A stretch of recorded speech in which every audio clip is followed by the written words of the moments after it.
దేవుణ్ణి అడగడం. ఇప్పుడు బిలాములో ఉన్న చెడుతనంలోకి మనం వెళ్దాం. మంచితనం చూసాం. ఇప్పుడు బిలాములో ఉన్న మంచితనం, చెడుతనం ఏంది? అయినా కూడా ఆ దేవునికి దూత, నువ్వు వెళుతున్నావు సరే పో. ఆ గాడిద మాట్లాడిన తర్వాత దేవునికి దూత బిలాంతో మాట్లాడుతూ, సరే నువ్వు వెళ్ళాలనుకున్నావు కదా వెళ్ళు, కానీ ఎట్టి పరిస్థితుల్లోనూ నువ్వు అక్కడున్న ఇజ్రాయేల్ ప్రజలను శపించావంటే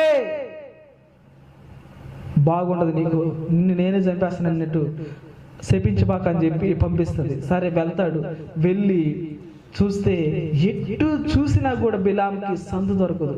బాలకు బిలాము వాళ్ళున్న చుట్టుపక్కల తిరుగుతూ వస్తారు, చూసుకుంటూ. కానీ ఎక్కడా కూడా వాళ్ళని ఎదుర్కొనడానికి, వాళ్ళని జయించడానికి బాలకైనను బిలాముకైనను దారి కనిపించదు. హల్లెలూయా, హల్లెలూయా. ఎందుకు కనిపించదంటే ఆ ఇజ్రాయేల్ ప్రజలు దేవుని చేత ఆశ్రయించబడిన వారు, దేవుని చేత ఎన్నుకోబడిన వారు కనుక వాళ్ళకి అపాయం కలిగించాలంటే అది ఎవ్వరు తరము కానే